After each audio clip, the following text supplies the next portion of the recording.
Hello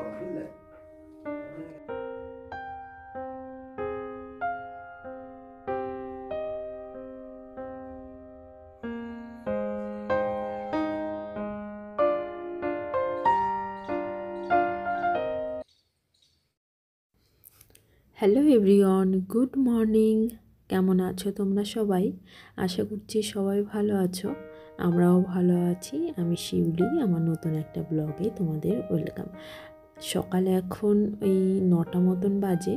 আজকে যেহেতু রবিবার আর 28 তারিখ, তোমাদের দাদাভাই একটু লেটে যাবে, সেই কারণে এই একটু আগেই ঘুম থেকে উঠে আগে আমি বিছানাটা তুলে নিচ্ছি, আর তোমাদের দাদাভাই রয়েছে রান্নাঘরে। আর এই যে কাঁথাগুলো দেখতে পাচ্ছ, এগুলো কিন্তু আমার বিয়ের শাড়ি দিয়েই বানানো। কারণ বিয়ের পরে সেভাবে আর শাড়ি ওই 3-4 মাস মতন পরা হয়েছে, তারপর কিন্তু এই নাইটি পরা হয়েছে বেশি। তাই এই শাড়িগুলো দিয়ে আমার শাশুড়ি মা কিন্তু আমাকে এই কাঁথা বানিয়ে দিয়েছে, এই দুটো কাঁথা বানিয়ে দিয়েছে আমার শাশুড়ি মা। আরও রয়েছে বাড়ি, এইখানে তো আর অত আনা যাবে না, তাই এই দুটোই নিয়ে এসেছি। সবার প্রথম যে কাঁথাটা ভাঁজ করলাম সেটা ওই যে লাল ফেব্রিক দিয়ে একবার শাড়িগুলো বেরিয়েছিল। শাড়িটা যখন নতুন ছিল অসাধারণ ছিল দেখতে, কালারটা এত সুন্দর লাল টকটকে ছিল, তার মধ্যে সাদা আর গোল্ডেন ফেব্রিক দেয়া, পরলে পরে খুবই সুন্দর লাগতো। আর সেই লাল শাড়ির সঙ্গে আর একটা যেই শাড়িটা দিয়ে কাঁথাটা জোড়া হয়েছে, সেটা কিন্তু আমার একটা দিদিভাই, বাড়ি আমার জেঠুর মেয়ে থাকে, সেই দিদিভাই কিন্তু আমাকে ভাত কাপড় খাইয়েছিল, আর ওই হলুদ কালারের শাড়িটা আমাকে দিয়েছিল। আর হলুদ কালারের তাঁতের শাড়ি তো আছে, থাকে না এরকম কেউ নেই, সবার আলমারিতে নিশ্চয়ই আছে হলুদ কালারের তাঁতের শাড়ি। তো আমার কাছেও কিন্তু প্রায় 3-4টে আছে, আর 2-3টে দিয়ে এরকম কাঁথা বানানো হয়ে গেছে, এখনও বেঁচে রয়েছে। তা চলো এদিকে রান্নাঘরে চলে এসেছিলাম। তারপরে দেখলাম যে ব্রেকফাস্টে তোমাদের দাদাভাই ডিমের খুব সুন্দর একটা অমলেট বানিয়েছে, আর ব্রেড রয়েছে। তা ডিমের অমলেটটা কিন্তু অসাধারণ হয়েছিল খেতে, কারণ ওর মধ্যে তোমাদের দাদাভাই টমেটো, পেঁয়াজ, ক্যাপসিকাম সব কিছু দিয়ে একটা বড় সাইজের অমলেট বানিয়ে নিয়েছে। তো সবাই মিলে একসঙ্গে খাওয়া দাওয়া করে আমি এখানে লেগে পড়েছি দুপুরের রান্নায়। তো দুপুরে আজকে রান্না করছি পনির, আর হয়তো যেহেতু রবিবার বিকালের দিকে হয়তো মাছটা আনা হবে। তা তোমাদের দাদাভাই আর আজকে আউটপাস নিয়ে বাইরে যায়নি, উপরে যেই দাদাভাইটা আছে ওনাকে বলা হয়েছে মাছ আনার কথা। তো ওনারা গেছে ঘুরতে, আসার পথে হয়তো নিয়ে আসবে, তাহলে আস্তে আস্তে হয়তো ওই বিকাল হয়ে যাবে। তা যদি রান্না করি তাহলে রাতেই রান্না করব, সেই কারণে দুপুরে আজকে পনিরটা রান্না করে ফেলছি। তোমাদের দাদাভাই আগের সপ্তাহে গেছিলো, তো ওই বাইরে, তো তখন বাইরে বলতে গেটেই গেছিলো, বাইরে আর যাওয়া হয়নি। ওই মাছওয়ালাকে ফোন করে দিয়েছিল, উনি এসে গেটে দিয়ে গেছিলো। তো ওই উপরে দাদাভাইয়ের জন্য নিয়ে এসেছিলো। তা আজকে যেহেতু ওই দাদাভাই গেল, তাই আমাদের জন্য নিয়ে আসলো। এইভাবেই কিন্তু এইখানে চলে, যদি কেউ কোনো কারণের জন্য বাইরেও যাই অফিসের কাজে, তাহলেও কিন্তু কোনো চিন্তাই নেই, কারণ তোমার আশেপাশে নেবারগুলো এতই ভালো, তুমি বললেই তোমাকে কোনো না কোনো সমস্যার জন্য হেল্প করে দেবে। যতই রাত হোক না কেন, কোনো অসুবিধা হলেই তাদের একবার বললেই তারা কিন্তু একদম উপস্থিত হয়ে যাবে তোমার কাজের জন্য। তা এইখানে আমি পনিরটা রান্না করছি, তা ঘরে যেহেতু ক্যাপসিকাম রয়েছে, তাই ভাবলাম যে একটু ক্যাপসিকামও দিয়ে দিই। ক্যাপসিকামের গন্ধটা কিন্তু আমার খুবই ভালো লাগে। তা কড়াইয়ের মধ্যে দেখো একটু জিরে দিয়ে প্রথমে কাজু বাদাম আর রসুনগুলো আগে হালকা একটু ভাজা করে নিলাম, তারপর পেঁয়াজ, কাঁচা লঙ্কা, টমেটো দিয়ে দিচ্ছি, এর মধ্যে দেবো নুন আর একটু হলুদ দিয়ে ভালো করে একটু ভাজা করে নেব।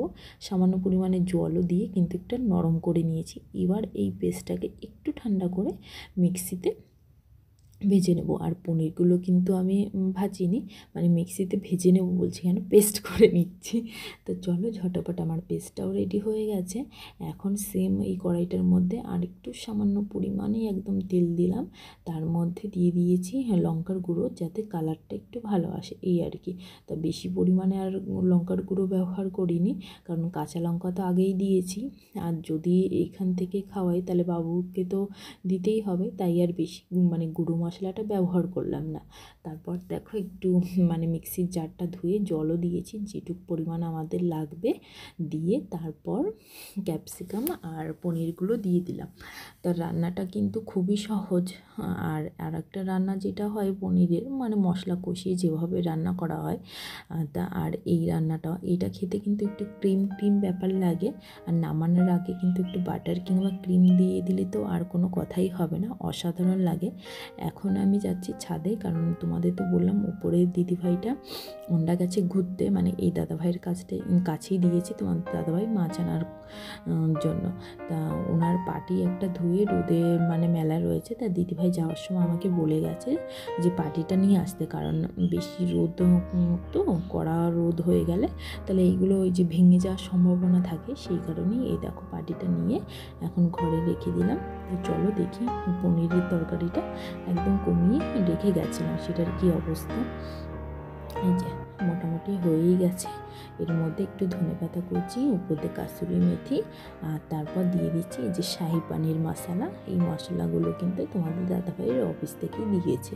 তো আমাদের কাছে এরকম মশলা প্রচুর আছে, যেমন গরম মশলা, সবজি মশলা, পনির মশলা, লঙ্কার গুঁড়ো, এগুলো তো কোনো অসুবিধাই হয় না, এগুলো থাকে প্রচুর। বাড়ি যাওয়ার সময়ও নিয়ে গেছিলাম। স্নান করে পুজো দিয়ে নিচ্ছি এখন।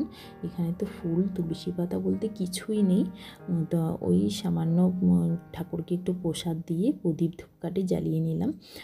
আর এখন ওই যে বিকালের দিকে দেখো বললাম যে মাছ মাংস আসবে, তা সোনাইকে খাওয়ানো হয়েছিল, সেই থালাটা এখনও রয়ে গেছে ওইখানে, কারণ ও রয়েছে এখন বাইরে। তা ঝটপট মাছ আর মাংসটা প্লাস্টিক থেকে বার করে ওই বাসনের মধ্যে রেখে দিলাম, মানে ঝুড়ির মধ্যে, ফুটো ঝুড়ির মধ্যে রেখে দিয়ে বাইরে চলে যাচ্ছি। এখন আর ধুচ্ছি না, কারণ সোনাই যেহেতু বাইরে রয়েছে, ওকে তো ওই দেখো খেলা করছে, ওকে তো একা একা ছাড়া যাবে না, সেই কারণে ওর কাছে যাচ্ছি, তারপর এসে ধোবো।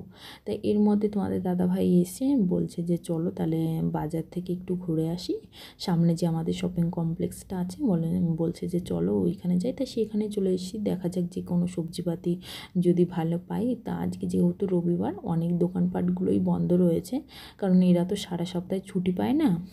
এইখানে যে দোকানগুলো রয়েছে এরা কিন্তু বাইরে থেকে আসে, 9টার আগে এদের দোকান বন্ধ করে চলে যেতে হয়। তাই দেখো এখানে মোটে এই কটাই দোকান আছে, তাও কত ভিড় হয়। তা তোমাদের দাদাভাই কিন্তু আজকে রান্না করেছে মাছের ঝোল। কেউ কিছু আবার মনে করো না যে কড়াইটা এইভাবে ধরে নিয়ে এসেছি, কারণ দেখো কড়াই নিয়ে এসেছি, আবার না হলে আর একটা বাসনে নামাতে হবে। তা ভাবলাম যে রাতে যতক্ষণ আমরা খাওয়া দাওয়া করবো, তার জন্য ওটা ধরেই নিয়ে চলে আসলাম। তো খাওয়া দাওয়া হয়ে গেছে, এখন ঝটপট থালা বাসনগুলো মেজে নিচ্ছি। মেজে যা যা সবজি নিয়ে আসলাম সেগুলো তো এখনও গোছানো হয়, ভাবলাম যে ঠিক আছে থালা বাসনগুলো পরিষ্কার করে তারপর জায়গাগুলো রান্নার কাউন্টারটা একটু পরিষ্কার করে তারপরে কি কি সবজি এনেছি চলো তোমাদের দেখাচ্ছি, আর সেগুলো একটু মানে গুছিয়েও রেখে দেবো। তাই এই অ্যালুমিনিয়ামের কড়াইটা দেখো পেছন দিকে একদম কি হয়ে গেছে বলো তো, মানে এই পাঁপড় ভাজা হয়েছে কয়দিন ধরে, পুরো তেলের দাগ হয়ে গেছে।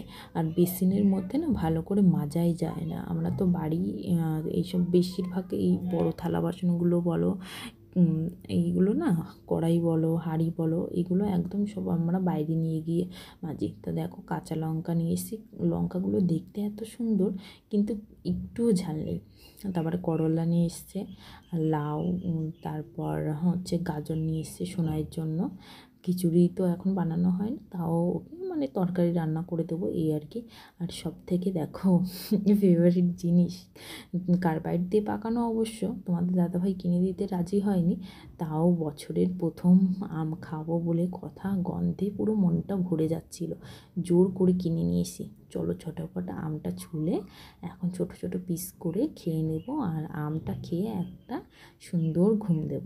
তো আজকের ভিডিওটা এই পর্যন্তই রাখছি। যদি আমার ভিডিওগুলো ভালো লাগে তাহলে প্লিজ আমার চ্যানেলটি সাবস্ক্রাইব করে আমার পাশে থাকবে, আর পাশে থাকা বেল বাটনটিও অন করে দেবে।